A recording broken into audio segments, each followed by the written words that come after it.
Hello दोस्तों, स्वागत है आपका एक और डे के साथ में। आज लगभग 10वां दिन होने वाला है, लेकिन हम कोशिश करते हैं कि पूरा वन शॉट एक बार में कवर करें। तो मेटल कार्बोनिल्स एक और टॉपिक है जो पेपर में लॉन्ग में मेरे भाई आता है। फटाफट से बातचीत कर लेते हैं।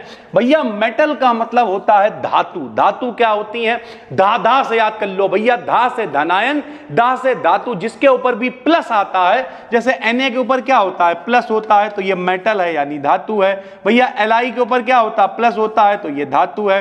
Mg के ऊपर कितने प्लस होते हैं? 2, तो ये धातु है। Al के ऊपर कितने प्लस होते हैं? 3, तो ये धातु है। यानी मेटल का मतलब ये होता है कि अगर किसी के ऊपर पॉजिटिव है, एक मोटा मोटा हम आपको बता रहे हैं, वैसे तो पूरे मेटल के बहुत सारे गुण होते हैं, लेकिन मेटल का मतलब मेरे भाई धातु, ठीक है। और कार्बोनिल का मतलब क्या है? यहां पे कार्बोनिल का मतलब CO से है, यानी सरल भाषा में जहां कहीं भी मेटल होगा, कार्बन मोनोऑक्साइड यानी CO होगा, उसे हम लोग मेटल कार्बोनिल कह देंगे। तो हमने बिल्कुल सरल भाषा में लिख दिया कार्बन मोनोऑक्साइड। कार्बन मोनोऑक्साइड यानी CO के मेटल के साथ बने कंपाउंड्स को मेटल कार्बोनिल्स कहते हैं। ये पेपर में 15 नंबर दिलवा सकता है आपको भाई, और कहीं लॉन्ग में आ गया तो चांदी चांदी हो जाएगी, इसलिए पूरा एक बार में ही करा देना है। फर्स्ट इस सेकंड पेपर में बहुत ज्यादा कुछ बचा हुआ है नहीं भाई, ठीक है। कई बच्चे कह रहे थे सर 5th सेमेस्टर कैसे पूरा होगा? अबे कुछ पूरा उरा नहीं भाई, 2-4 दिन का खेल देखो और सेकंड पेपर खत्म देखो, फिर फर्स्ट भी खत्म देखो भाई, ठीक है।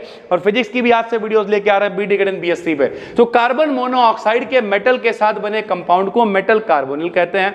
जैसे भैया क्या हो गया? NiCO का होल ऑफ 4, ये मेटल है, ये CO है, मेटल कार्बोनिल है। ये मेटल है, ये CO है, मेटल कार्बोनिल है, यानी FeCO का होल ऑफ 5। ऐसे ही Fe2CO का होल ऑफ 9, ये मेटल है, ये कार्बोनिल है। तो नाम क्या हो गया? मेटल कार्बोनिल हो गया भाई, ठीक है।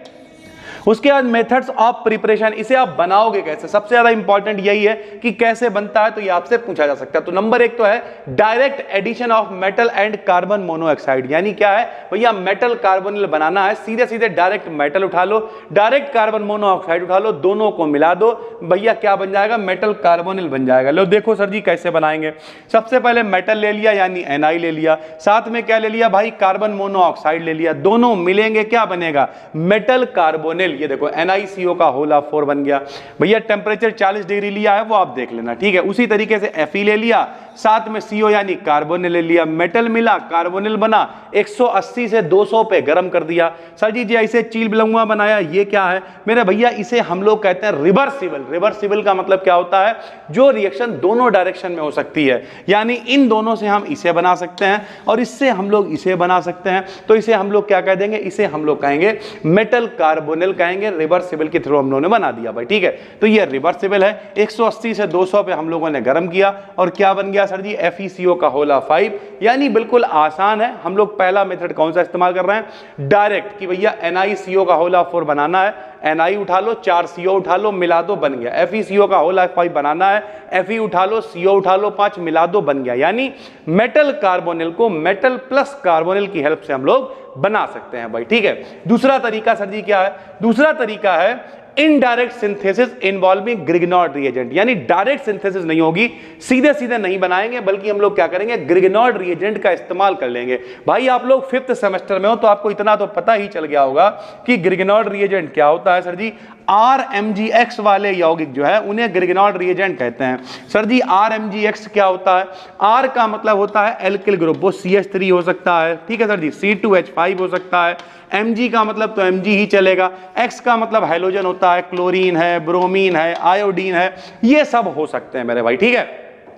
तो हमने क्या करा? इनडायरेक्ट सिंथेसिस कराई है, किसके साथ में भाई? ग्रिग्नॉर्ड रिएजेंट को लेके हम लोग चलेंगे। तो ये आ गया C6H5MgBr, क्या है? ग्रिग्नॉर्ड रिएजेंट है। साथ में Cr का क्लोराइड यानी क्रोमियम का क्लोराइड ले लिया, साथ में CO हमें चाहिए ही है क्योंकि कार्बोनिल बनाना है, तो CO ले लिया भाई, ठीक है। जब ये सारे लोग मिले तो क्या बनाया इन्होंने? एक अनस्टेबल कंपाउंड बनाया, CrCO का होल ट्वाइस, C6H5 का होल ऑफ 4, साथ में जो भी बचा। जब भी ग्रिग्नॉर्ड रिएजेंट की रिएक्शन होती है तो साथ में जो बाई प्रोडक्ट हैं वो उल्टे सीधे ही बचते हैं भाई, ठीक है। तो यहां पे क्या बना? एक अनस्टेबल कंपाउंड बन गया भाई, ठीक है। ये अभी हमने क्या कहा? डायरेक्ट सिंथेसिस नहीं है, ये इनडायरेक्ट सिंथेसिस है। तो ये जो बना मेरे भाई, ठीक है, ये जो बना इसे फिर से उठाएंगे और उठाने के बाद इसका क्या भैया? एसिडिक मीडियम में रिएक्शन कराएंगे। एसिडिक का मतलब अम्लीय माध्यम में H पॉजिटिव की उपस्थिति में रिएक्शन कराई, क्या बन गया? CrCO का होल ऑफ 6। यही तो मेटल कार्बोनिल है, साथ में कुछ आयन बचने थे वो बच गए भाई, ठीक है। तो ये इनडायरेक्ट सिंथेसिस है, डायरेक्ट एक बार में नहीं बना। पहले एक अनस्टेबल हम लोगों ने कंपाउंड बनाया, फिर उस अनस्टेबल कंपाउंड की सहायता से हम लोगों ने क्या किया, जो भी मेटल कार्बोनिल बनाना था उसे बना लिया भाई, ठीक है। उसके बाद क्या है, सिंथेसिस फ्रॉम अदर कार्बोनिल्स, यानी पहले से कोई कार्बोनिल बना हुआ है उससे हम लोग बना लेंगे। इसे ऐसे भी बना सकते हैं, जैसे FeCO का होल ऑफ 5, ये पहले से एक कार्बोनिल है, मेटल कार्बोनिल है। इससे हमने क्या करा, यूवी रेज यानी सूर्य के प्रकाश वगैरह की उपस्थिति में रिएक्शन कराई तो Fe2CO का होल ऑफ 9 बन गया। यानी जरूरी थोड़ी है भाई कि नई चीज ही बनाई। जैसे जैसे कई बार देखा होगा घर में क्या होता है, रात में रोटी बच गई या सेमी बच गई या कुछ भी बच गई, हमारी मम्मी तो अक्सर करती हैं, सभी की मम्मी करती हैं, सुबह उन्हें मिला मिलू के कुछ अच्छा सा बना दिया और सब लोग मजे में खा रहे हैं बैठे हुए भैया, ठीक है। ये रात के आलू बचे, आटा बचा हुआ है, मिला के आलू के पराठे भर के बना दिए, आराम से खा रहे हैं बैठे हुए। तो ऐसा ही है, जरूरी नहीं नया नाश्ता ही बने, वैसे जरूरी नहीं नया कार्बोनिल बने, जो आसानी से अवेलेबल है उसकी सहायता से दूसरा बना लेंगे, क्या दिक्कत है भाई, ठीक है। ऐसे ही ये OS मतलब ऑस्मियम होता है, ऑस्मियम का कार्बोनिल अपने पास है, हमने क्या करा, गर्म करा, ऑस्मियम का एक और कार्बोनिल बन गया। तो इस तरीके से भी मेटल कार्बोनिल को बना सकते हैं कि पहले से एक मेटल कार्बोनिल है, उसकी हेल्प से हम लोगों ने एक और मेटल कार्बोनिल बना लिया भाई, ठीक है। By reaction of metal oxide with carbon monoxide, पहले हमने क्या किया, पहले विधि में मेटल यानी धातु की क्रिया कराई CO से, अब की मेटल के ऑक्साइड की कराए दे रहा है। तो जैसे ये देखो मेरे भाई, रीनियम ऑक्साइड जो है ReO2 है, ठीक है। तो इसका ऑक्साइड ले लिया हमने, ऑक्साइड की 17 CO यानी वही कार्बन मोनोऑक्साइड से क्रिया कराई, 750 डिग्री सेंटीग्रेड पे करा, 200 ATM दाब, ATM का मतलब एटमॉस्फेरिक प्रेशर होता है, बता चुके हैं, वायुमंडलीय दाब होता है। क्या बन गया इसका, ये देखो मेटल कार्बन, ये मेटल है, ये कार्बोनिल है, मेटल कार्बोनिल बन गया। यानी जरूरी नहीं सिर्फ मेटल से रिएक्शन कराई जाए, मेटल के ऑक्साइड से रिएक्शन करा के भी हम लोग काम चला सकते हैं भाई, ठीक है। उसके बाद प्रॉपर्टीज हमने यहां पे लिखा है, लेकिन साथ ही साथ कंप्लीट द रिएक्शंस भी लिखा हुआ है, इन्हें आप सेव करोगे। ये PDF हम कहां देंगे आपको, PDF हम आपको देंगे, अगर आप कोर्स में देख रहे हो भैया तो यहीं मिल जाएगी, वरना ये PDF हम आपको देंगे टेलीग्राम चैनल पे, BDKDN BSc सर्च करो, बिल्कुल फ्री चैनल है, लगभग 60,000 के करीब लोग वहां पे जुड़े हुए हैं, ये PDF आपको वहां पर मिल जाएगी। तो ये जो कंप्लीट द रिएक्शंस है भैया, ये छटी हुई हैं, ये पेपर में आ सकती हैं, इनका पहले तो यहीं पे स्क्रीनशॉट ले लो।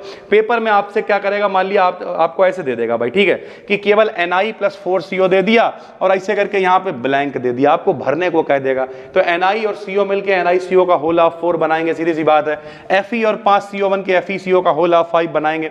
ये प्रॉपर्टीज में हमने इसलिए लिख दिया ताकि आपको अलग से पता चले ये प्रॉपर्टीज नहीं है, बल्कि ये क्या है, कंप्लीट द रिएक्शंस है, ये सारे मेथड्स ही है भाई, ठीक है।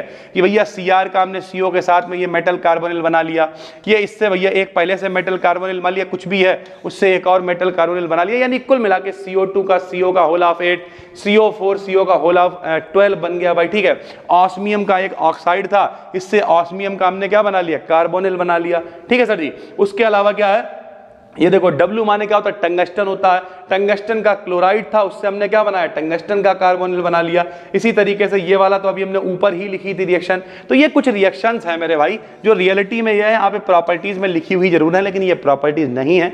ये क्या प्रॉपर्टीज तो हैं ही, मान लिया जैसे इससे ये बन रहा है तो ये प्रॉपर्टी ही है इसकी, लेकिन नॉर्मल हम लोग बात करें तो ये सब भी मेटल कार्बोनिल को बनाने के मेथड है भाई, ठीक है। ये सारी रिएक्शंस आपको नोट करनी है, वन शॉट हम करा रहे हैं, तो आप नोट्स बना ही रहे होगे। कितने बच्चे हैं जिन्होंने नोट्स बनाए हैं, इंस्टाग्राम पे हमें फॉलो करो, BDKDN को, देखते हैं मेरे भाई, ठीक है। वहां पे टैग करना बढ़िया से, अगर आपके नोट्स हैं तो स्टोरी मेंशन बैक करेंगे मेरे भाई, ठीक है। तो इस तरीके से इन रिएक्शंस को आपको देखना है, ये पेपर में आ सकते हैं पूरे करने के लिए भैया, ठीक है। उसके बाद क्या है, उसके बाद ऑर्गेनोमेटालिक्स, ये जितने भी होते हैं ये वाटर में सॉल्युबल नहीं होते, यानी पानी में नहीं घुलते हैं, बल्कि ईथर में घुल जाते हैं। चाहो तो आगे लिख लेना, यहाँ पे नहीं लिखा हुआ है। मेटल कार्बोनिल्स ऑर्गेनोमेटालिक्स के मेल्टिंग पॉइंट लो होते हैं, यानी जो मेटल कार्बोनिल्स हैं इनके मेल्टिंग पॉइंट का मतलब जो गलनांक होते हैं वो थोड़े से कम होते हैं भाई, ठीक है। उसके बाद इनका जनरल फार्मूला क्या होता है, तो जनरल फार्मूला आपको पता होना चाहिए, हालांकि ये ऊपर ही लिखना चाहिए, लेकिन जनरल फार्मूला क्या है, MX CO का होल ऑफ N होता है। X का मतलब क्या है, यहाँ पे मेटल्स हो सकते हैं,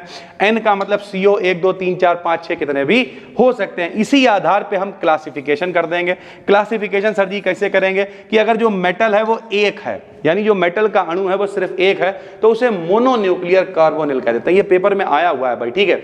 तो मोनोन्यूक्लियर कार्बोनिल क्या होगा, इसका जनरल फार्मूला क्या हो जाएगा, MCO का होल ऑफ N हो जाएगा, MCO का होल ऑफ N हो जाएगा। M एक है यहाँ पे देखो भैया, ठीक है। तो जब एक है तो इसे कहते हैं मोनोन्यूक्लियर कार्बोनिल। इसका जनरल फार्मूला MCO का होल ऑफ N होता है। इसमें मेटल का केवल एक ही एटम होता है, जैसे कि एग्जांपल ले लिया NiCO का होल ऑफ 4, FeCO का होल ऑफ 5। इस तरीके से सारे सिनेरियोस चलते हैं मेरे भाई, ठीक है। उसके अलावा एक पॉली न्यूक्लियर हो जाएगा, आप लोग समझ गए, पॉली का मतलब क्या होता है, बहुत सारा। तो पॉली का फार्मूला क्या हो जाएगा, MXCO का होल ऑफ बाई लिख लो, होल ऑफ N लिख लो, एक ही बात है। यहाँ पे MX का मान 2 3 4 5 कुछ भी हो सकता है, ऐसे ही बाई का मान भी और हो सकता है। सरल भाषा में कहें M भी यहाँ पर कई होंगे और CO भी यहाँ पर कई होंगे भाई, ठीक है। जैसे कि एग्जांपल ले लिया Fe3CO का होल ऑफ 12, तो Fe एक से ज्यादा है तो ये पॉली के अंदर आ जाएगा भाई, ठीक है। ये भी दो प्रकार के होते हैं, एक होमो न्यूक्लियर होता है, एक हिड्रो न्यूक्लियर होता है। होमो का मतलब होता है समांगी, अगर एक जैसे ही मेटल है तो वो होमो कहलाएगा, एक से ज्यादा है तो हिड्रो कहलाएगा। जैसे इस प्रकार के कार्बोनिल में केवल एक ही प्रकार के मेटल एटम पाए जाते हैं, जैसे Fe3CO का होल ऑफ 12।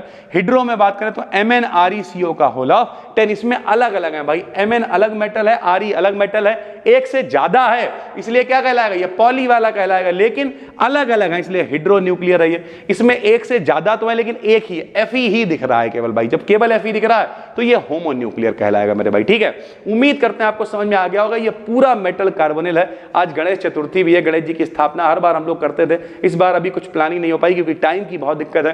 फिलहाल गणेश जी हमेशा अपनी कृपा हम लोगों पे बनाए रखें। और कल एक बच्चा बड़ा सुंदर सा ये पेन स्टैंड हमें दे गया, इसमें देखिए गणेश जी बने हुए भी, तो हमेशा ही अपने साथ रहेंगे और इसी तरीके से कोशिश करते हैं लगातार सारी चीजों को आप तक पहुंचाने की।